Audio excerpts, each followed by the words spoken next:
Welcome to the Cheating Wife Stories channel. Do you want to know with whom? That's how she started it. Her voice, thin in the silence, cut me deeper than any scalpel could. I remember blinking, trying to make sense of her question, because only a minute earlier we'd been sitting in the living room like we usually did after dinner. Her with her laptop, me with a stack of notes for my next column. The overhead light flickered like an interrogation lamp, the air heavy, and my mind was already screaming for an exit, any exit. Maybe if I slipped out quietly, opened the door, stepped into the night, never returned, I could outrun what her eyes were telling me. But I stayed, rooted to the spot. I felt as though I was watching everything through a camera lens. Me in the foreground, her in the background, the tension so thick it blurred the edges of the frame. My wife, Jennifer Cole, the woman I married 12 years ago, the woman I believed, with the quiet conviction only a fool could have, was faithful to me. She repeated herself, each word a pinprick. Do you want to know with whom? She'd never asked something so direct before. And I thought, if I say yes, if I let her open this door, there's no going back. Ever. Part of me wanted to keep playing dumb, maybe forcibly wrap my arms around her, maybe coax her to bed with a soft hush and pretend none of this was happening. But I couldn't. My chest was a collapsed building. My mouth was chalk dry. I cleared my throat, but no sound came.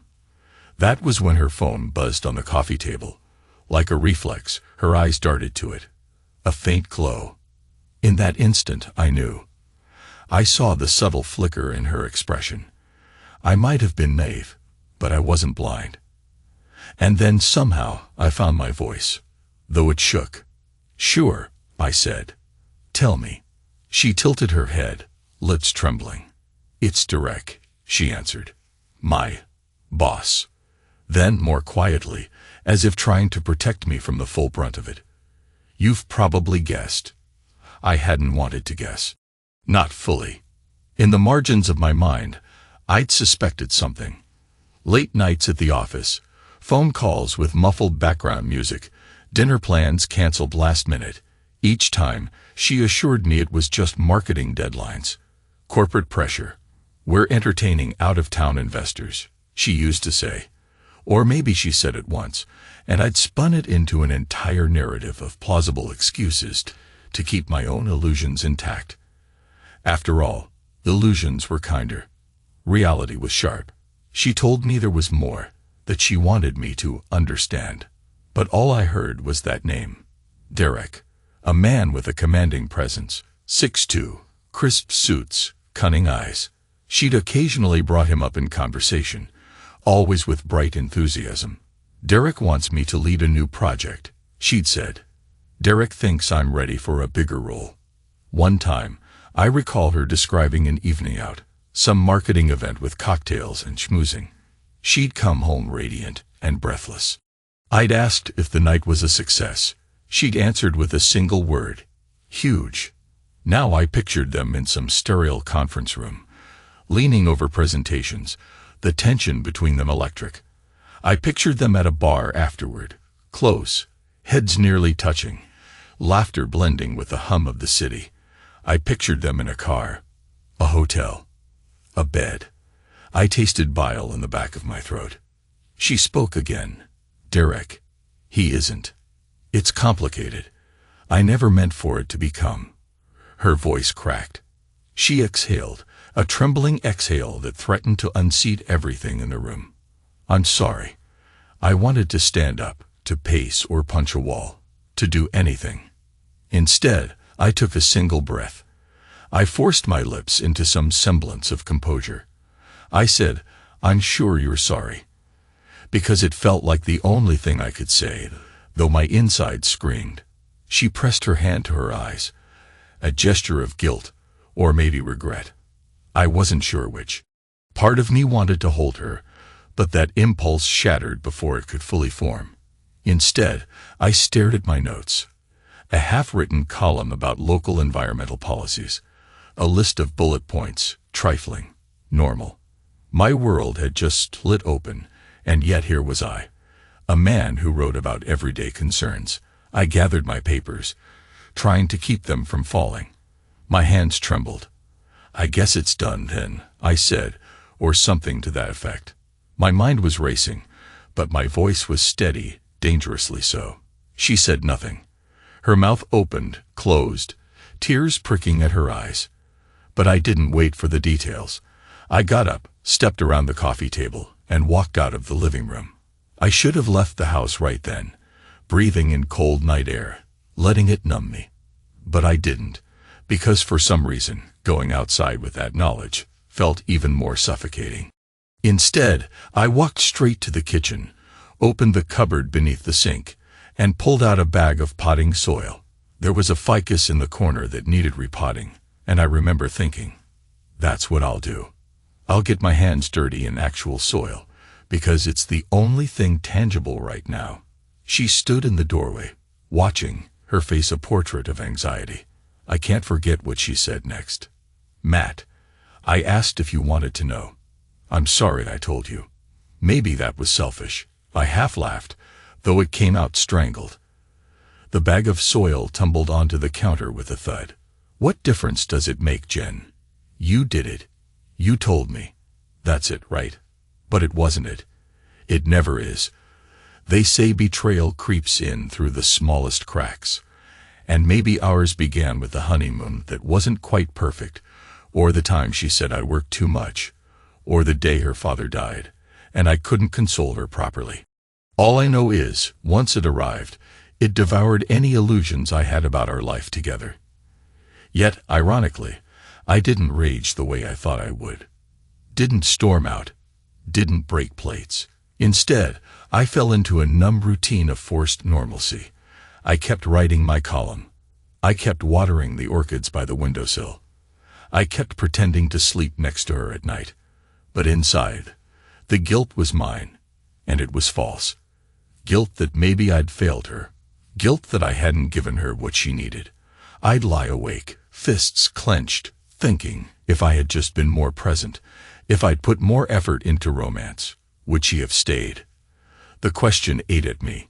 Yet I discovered, in that restless quiet, an even darker voice. You want revenge. You want to see her pay for this. And it was that voice that carried me forward. I started with the little things. Things that could pass as cosmic coincidences. I'd use her email to send polite, apologetic notes to her vendors, rewriting entire narratives about misused funds or missed deadlines. "I'm so terribly sorry." I'd type, painting her in an incompetent or shady light. I'd sign off with her name and watch the fallout from behind my own laptop. I told myself it wasn't real sabotage, just little jabs. She'd get an earful from her boss. The same man who had her pinned up against some office door, or so I imagined. Her professional reputation would shrink bit by bit. She had no idea. And that made it easier, ironically. She believed she was cursed. Everything's going wrong. She confided in me one evening, her voice wavering. "It's like I can't do anything right lately." Her frustration overflowed, tears brimming. The old me would have comforted her, wrapped my arm around her shoulders. But the new me just nodded, feigning sympathy, while inside I twisted the knife deeper. She thought it was karma. Some nights, she even apologized to me, tearfully, for her affair, as though that explained every misfortune. "Maybe I deserve all this," she sobbed. I'd shrug, offering a half-hearted, "I don't know," because I truly didn't care to console her anymore. I wouldn't have continued if I'd found solace in something else. But the petty sabotage was addictive. It felt like control, like I could reverse my sense of humiliation by orchestrating hers. The more stress and shame she suffered, the more I felt a grim satisfaction. Of course, it was fleeting, gone the moment I left my desk, replaced by a dull throb in my chest. But I let the cycle continue. Meanwhile, I kept my job, though the editor at the paper started noticing something in my columns, an intensity, a bitterness that spilled from my fingertips into the stories I wrote. He called one morning. "Matt," he said, "your piece on local corruption is blowing up. It's on page 6. Everyone's talking about that tape you referenced." The tape. By then, I had discovered an audio clip of her phone call with Derek, something I'd found on our shared iCloud account. She was laughing, breathless, calling him bossman, then mocking me, calling me harmless, predictable. She might as well have stabbed me in the gut. Her voice, so familiar yet so twisted, was proof of everything. And I couldn't look at her the same way after that. The editor thought it was a brilliant metaphor for the story I was uncovering about shady real estate deals, but it was more personal than that. My rage made for good copy, apparently. He told me, "Keep this up. There's traction." Traction indeed. My anger was fueling better writing, ironically. And maybe that's why I didn't break. I channeled it, typed it out, found new angles to the column. Outside, the leaves began to turn. Autumn approached. A season of dying color, that's how I saw it. The days shortened. Our dinners together became a series of forced conversations. She was so tired, so frazzled. But I remained calm, like a well-trimmed bonsai in the corner. Not a leaf out of place. Then came the next step of my plan. It started with the suspicious timeline of her pregnancy. Our son. I'd raised him as my own for 8 years, teaching him how to ride a bike, taking him to baseball practice, telling him bedtime stories about scrappy heroes overcoming the odds. But a gnawing voice in my head whispered, "Are you even his father?" I'd always dismissed the idea as ridiculous. We'd had trouble conceiving. She'd been so eager when the pregnancy test came back positive. It never occurred to me to question it. But now, everything was in question. Every sweet memory had a question mark attached. So, one cold afternoon, I drove to a testing center. The nurse gave me instructions with a professional smile, swabbed my cheek, gave me a date to expect results. I walked out feeling nothing and everything at once. When the envelope came, I held it for a full hour before opening. My palms were sweaty. I read the lines once, twice, a third time, as though trying to conjure a different conclusion. But the words didn't change. Not a match. Probability of paternity, 0%. My eyes blurred, but I didn't cry. Instead, I felt a hollow echo inside my chest. So, it was real. That child was never mine. Maybe Derek was only the latest in her string of deceptions, or maybe the father was someone else entirely. She'd said the affair with Derek was fairly recent. Who knows if that was true? Once the shock wore off, I realized I had the perfect final blow. The ultimate sabotage. She'd shattered me, so why not return the favor? I left the envelope on her pillow with no note, no explanation. Let her discover that truth on her own. Let her shatter under the weight of it. That night, I stayed away as long as possible, holed up in a dingy bar in the next town, nursing whiskey after whiskey, ignoring the pitying glances from the bartender. Around midnight, I checked my phone. 3 texts from Jen. Each one said only, "I'm so sorry." Nothing else. I could almost hear her desperation. She was apologizing, presumably for hiding the paternity, or for never telling me. Apologizing for letting me bond with a boy who wasn't mine. Apologizing. I turned off my phone, because it no longer mattered. Now let me talk to you as if you were her, because that's how it feels.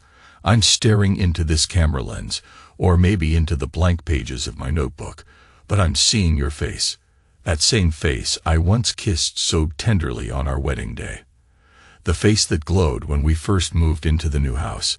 The face that contorted with guilt and half-lies whenever you apologized. You wonder if I blame the boy. No, I don't. He's innocent. That's the worst part. But I can't even bring myself to see him, to hold him, or explain. Because every time I think about the betrayal, I feel like I might break. And if I break, there's no telling what I'll do or say.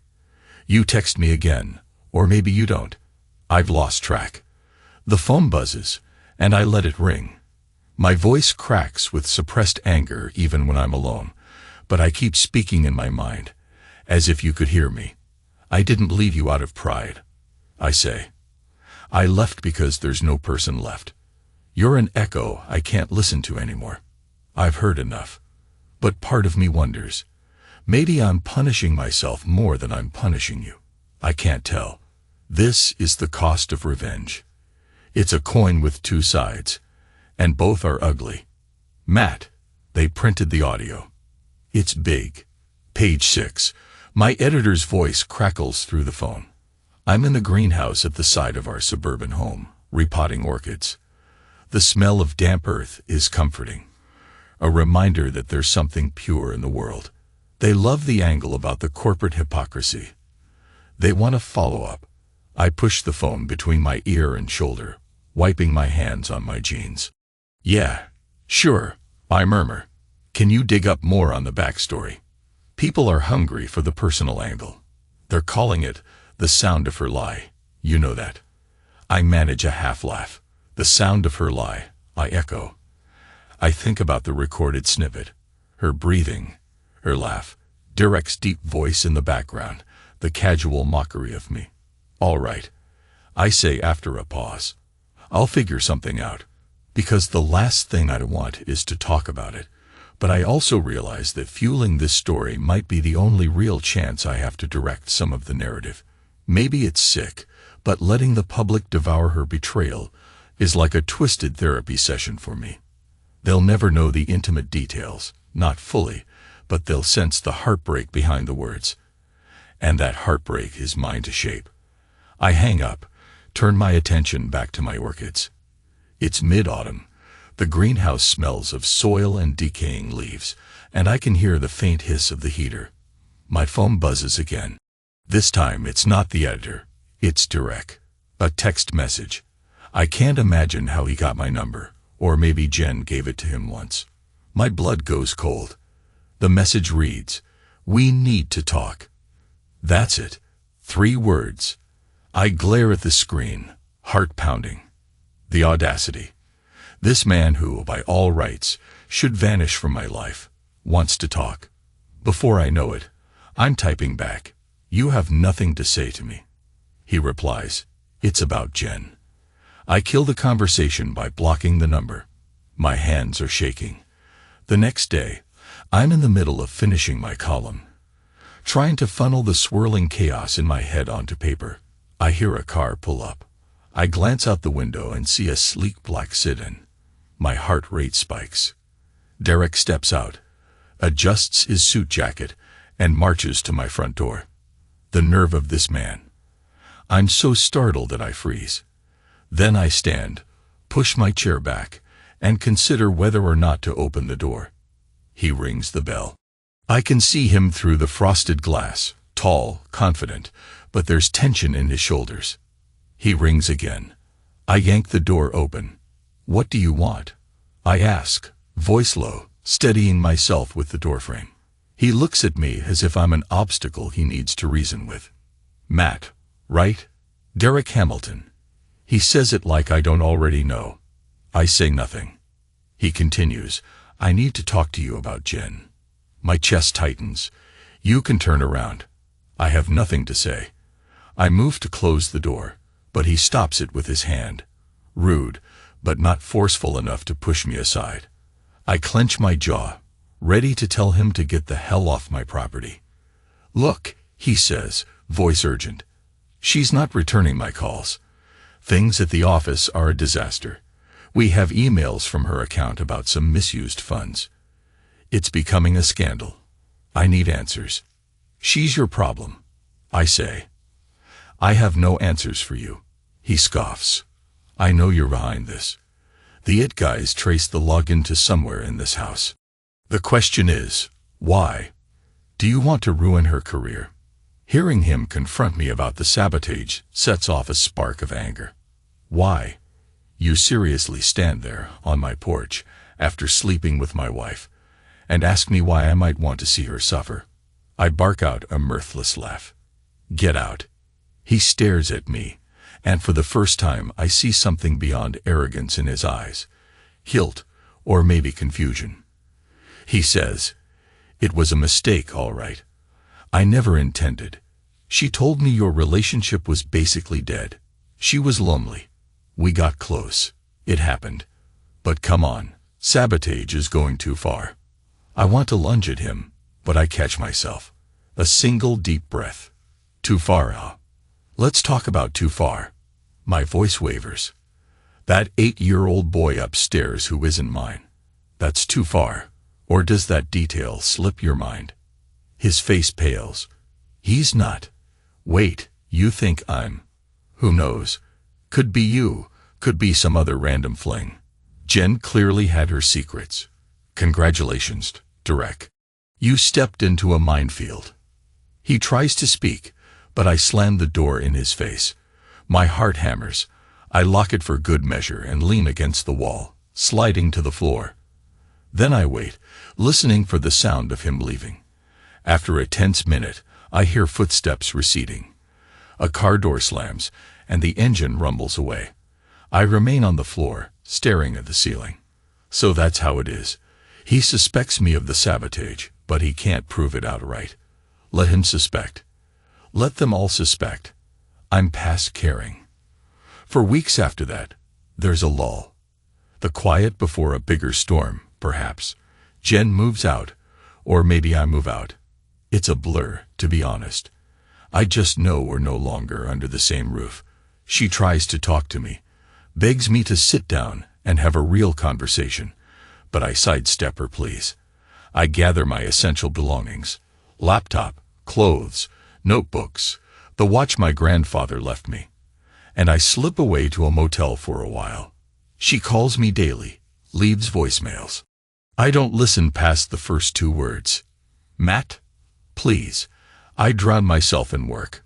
My editor, seemingly oblivious to my personal agony, is thrilled with my productivity. I produce scathing columns about local injustice, corporate greed, you name it. The public loves them. They sense the rawness in my words. Page views climb. It's the sort of success I always wanted, ironically delivered on the back of heartbreak. Occasionally, I check social media to see if Jen's meltdown is public. She's practically absent from her usual platforms. Her professional pages are in chaos. Comments from clients, coworkers, all swirling in confusion. Meanwhile, Derek's company is under scrutiny for unrelated reasons. Some rumored lawsuit about patent infringement. Part of me wonders if that's karma, or if Jen had a hand in that, or if it's simply random misfortune. I decide I don't care. In the evenings, though, alone in a cheap motel, I do care. The sense of loss seeps in. I remember the first time I saw her in that yellow sundress, her laughter carried on a summer breeze. I remember the day I held our son in the hospital, tears in my eyes, as she looked on, exhausted but radiant. I remember lazy Sunday mornings, coffee in hand, the dog, Rusty, who died last year, at our feet. It's impossible to sever those memories from the woman who betrayed me. So I sit on the bed, half lit by a flickering lamp, staring at her name in my contacts, not daring to call. My voice cracks when I whisper curses at her, or maybe at fate. Then I bury my head in my hands, heaving short, angry breaths. A few days later, I find an envelope slipped under my motel room door. No return address. I open it cautiously. Inside is a typed note. You've made your point, but do you want your son to suffer? Or did you forget he's still a child? I read the note 3 times, my pulse racing. The pronouns are ambiguous. Your son. Who wrote this? Derek. Jen? Some meddling friend. Possibly Derek, trying to manipulate me. Possibly Jen, playing a guilt card. Possibly someone else entirely. I yank my phone out, tension coiling in my chest, and hover over her name. The old weary sense of paternal duty stirs. Because for 8 years, I believed that kid was mine. Taught him everything I knew about baseball, school, life. And now, what am I supposed to do? Pretend he doesn't exist. Damn it, I mutter, fumbling with the phone. I dial her number. She picks up instantly. Matt. She sounds breathless, as if she's been crying or running. Matt. Oh God, are you okay? I clench my jaw. Did you send me a note? Telling me not to forget him. Her breath hitches. No. I've texted and called, but I never left any note. Did something happen? I feel my composure slipping. I got a note, typed, basically telling me I'm hurting the boy. Just one line. I need to know he's all right. He's with my mother in Raleigh for a few weeks, she says, voice trembling. He's fine. But Matt, I'm not fine. I've been a mess. I wanted to talk. My throat burns. Stop. A wave of emotion threatens to break me, but I press on. I can't do this. Not now. Not after everything. That note. Someone's messing with me. They want me to fold. They want me to come crawling back so I can fix this. But I'm done. You understand me. A long silence. Then she breathes. Matt, I never. The boy's father. He was someone else, from a long time ago. It's not Derek. When I found out I was pregnant, I wanted it to be yours more than anything in the world. And for a while, I believed it could be. You were such a good father to him. My vision blurs with tears I didn't think were left. Well, that was my mistake. I rasped, and I'm paying for it. I hang up, drop the phone onto the bed, and stand there shaking. My heart is in my throat. An echo of her voice replays in my head. I wanted it to be yours. That's no consolation. It just reopens the wound. The note's mention of the boy. Maybe it's a sign that I'm not the only one who sees how twisted this all is. Maybe it's Derek, too proud to let me keep sabotaging Jen's life, worried I'll go after him or the child next. The next morning, I receive a call from the editor again. Hey, there's talk that you might be pulling back on the piece about the audio. What's going on? You got a hot story, and we can't just drop it now. I rub my eyes. I never said I was dropping it. I lie. I haven't decided anything. Part of me is too drained to keep writing about corruption, about heartbreak. Another part of me thinks if I stop now, I lose. Like I cede the battlefield. Don't worry. I continue. I'll get you something by tomorrow. I sink back into the motel chair, a battered piece of furniture that squeaks when I shift my weight, staring at the blank Word document on my laptop. I think about all the ways heartbreak fuels me, how easy it is to harness bitterness in typed words. I let my thoughts wander, conjuring images of Derek's smug face, Jen's tearful regret, and the boy who's away in Raleigh, oblivious to the war we're waging. My fingers hover over the keys, ready to let the venom flow. And then, out of nowhere, an image of my grandfather's watch flickers in my mind, my grandfather who taught me about honesty and perseverance. Could he see me now, channeling my pain into a vendetta? I swallow the lump in my throat. This revenge, it's cost me my peace, my nights, my sense of self. And for what? She's suffering, certainly, but so am I. I close the laptop. I need to see something alive, something pure. My fists clench, and I make a split-second decision. I'm going to the greenhouse at the old house. We're not officially divorced, but I have every right to be in that property if I want. It's as much mine as hers. When I arrive, the place is quiet. The living room curtains are drawn. No sign of Jen. Maybe she's at work, or maybe she's run off to fix the chaos that still unfolds daily. I step inside, ignoring the stale air of a home that's lost its warmth. My footsteps echo on the hardwood floors. The greenhouse door squeaks as I push it open. Inside, the orchids are drooping. They haven't been watered in days. The ficus I repotted that night after she confessed is leaning precariously, leaves yellowing. My chest aches at the sight. It reminds me too much of everything undone, neglected. I fetch the watering can, fill it at the sink, methodically tend to each plant. The water drips onto parched soil, and I can almost hear the roots sigh in relief. Then I hear a noise. Footsteps. At first, I think it's Jen returning. My heart leaps into my throat. But the figure that steps into the greenhouse is Derek. He's not wearing a suit this time. just a collared shirt and slacks, as if he's tried to dress down. Tension roils in the space between us. "How did you get in here?" I ask, setting the watering can on a bench with a clatter. He hesitates. "Door was unlocked." "Look, I'm not here to fight. I came to speak to Jen, see if we could salvage her position at the company. She's not around. But since you're here, maybe we should have that conversation." My nerves flare. We have nothing to say to each other. He steps forward, his gaze flicking to the orchids, the dusty greenhouse surfaces. "Matt, I've watched her unravel these past few weeks. I know I'm partially to blame. But you're drowning in this just as much as she is. Maybe it's time to..." I cut him off. "Don't you dare try to counsel me. You have no idea what you've done." He sucks in a breath. "So that's it. We stand here, two grown men, and pretend this is all on Jen. That none of it is on our decisions too. Because I made a mistake, yes, but I never intended to break you too. She told me you were drifting away." I believed her. I stare at him, fury twisting my insides. "We were having problems, sure, but we were married. You had no right." He swallows. "What do you want me to say? That I regret it? Fine, I regret it.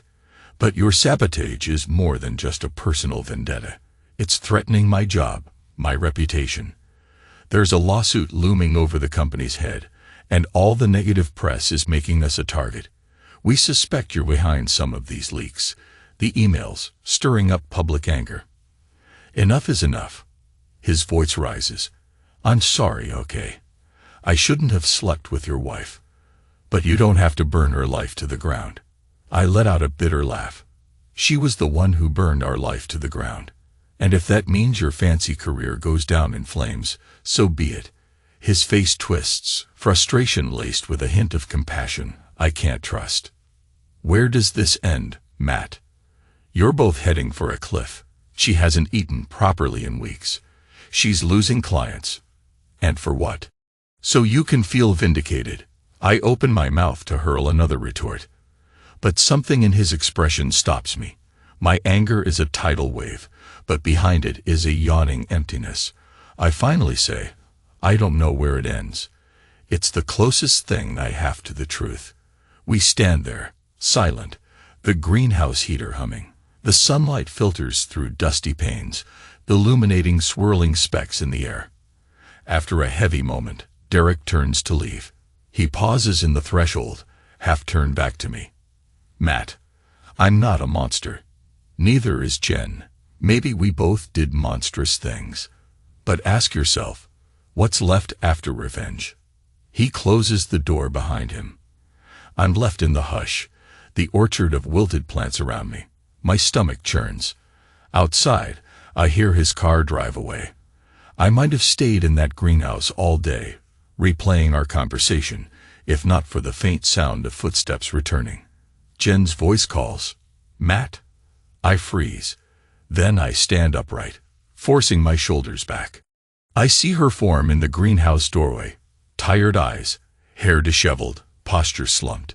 She steps in, spotting me near the ficus, and her face floods with emotion.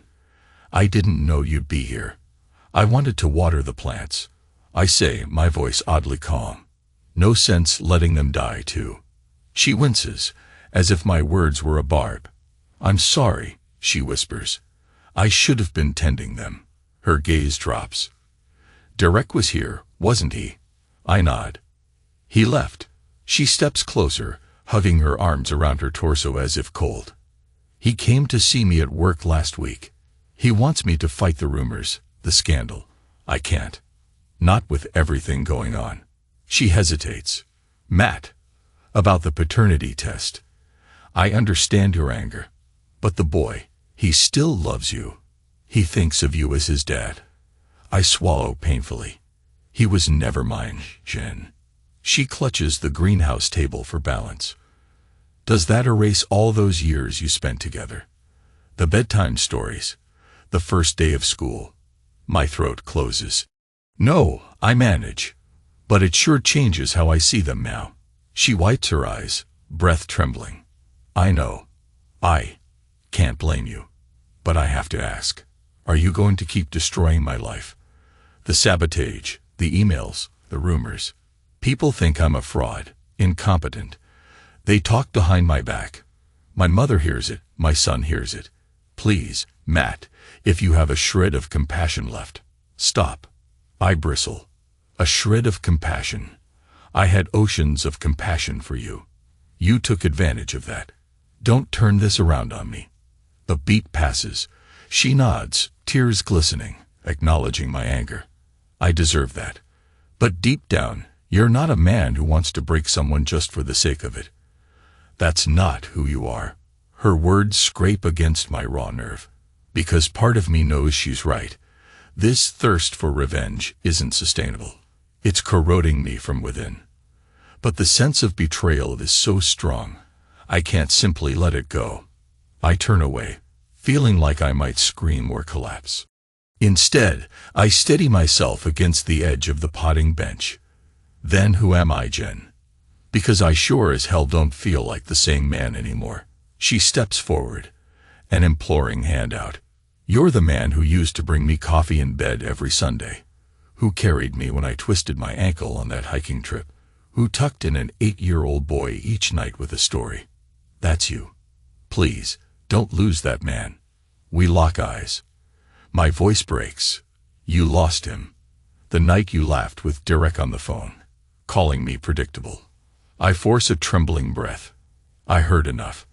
I heard your voice, the smile in it, the way you dismissed me. I can't forget that. She closes her eyes, as though the memory physically pains her. Then, quietly, she says, I'm so sorry. There it is again, the apology.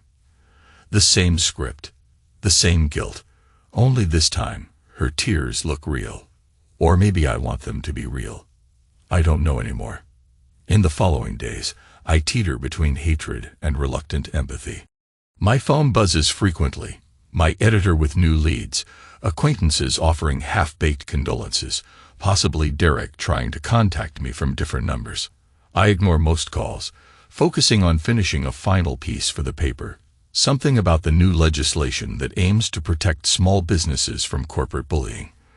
My own twisted sense of irony isn't lost on me. As I type, an ache forms in my chest.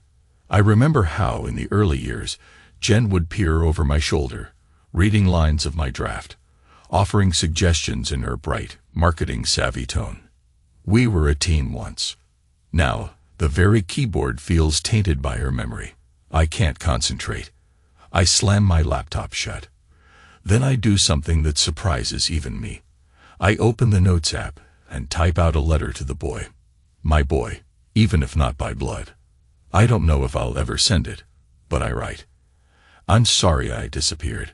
Sometimes adults don't have all the answers, but I love you. Remember that.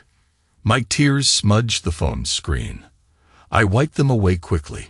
My revenge was never meant to hurt him, but it did. And that realization crushes me. Autumn slides toward winter.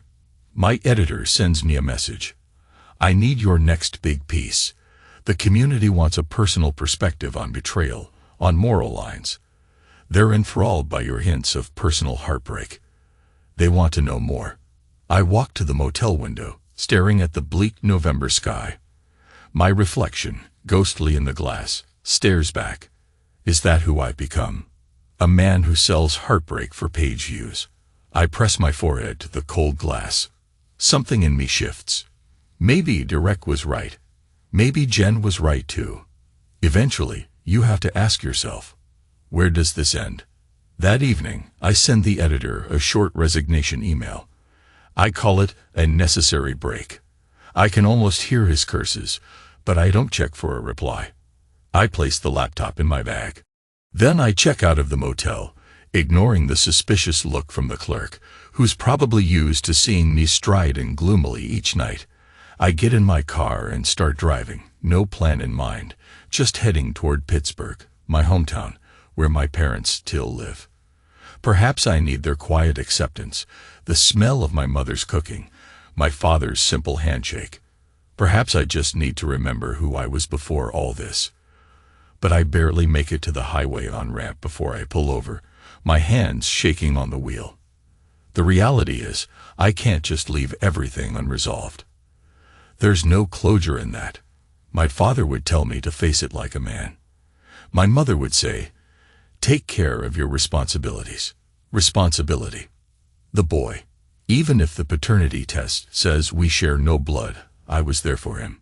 And some part of me, some paternal fiber, can't abandon him to confusion. So I turn around, the car's tires squealing as I head back to the suburban house. It's late, the sky inky black. When I arrive, the porch light is on.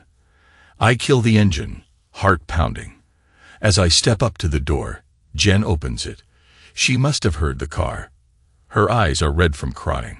She meets my gaze with trembling lips. Matt, she whispers.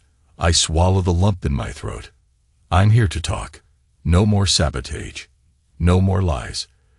Let's just talk, once and for all. She nods, stepping aside to let me in. The living room is eerily familiar. Our couch, the coffee table, the pictures on the walls, though some frames are missing. Her belongings are packed in half-labeled boxes, as if she was in the process of moving out. She gestures to the couch. Sit. I sit, hands resting on my knees, tension radiating through my muscles. She sits at the far end, hugging the cushion to her chest. For a moment, neither of us speaks. Then, softly, she says, he's still in Raleigh with Mom. I thought it would be best until things settled. I nod. Good, I manage. He doesn't deserve to see us like this. We fall silent again, the hush broken only by the hum of the refrigerator in the other room. Finally, I steel myself and speak. Jen, I have no illusions about us. You broke something I'm not sure can ever be fixed, but I can't keep hating you. It's killing me. And it's hurting him. I have to let it go. A trembling sigh escapes her lips. Thank you, she whispers. I can't erase what I did.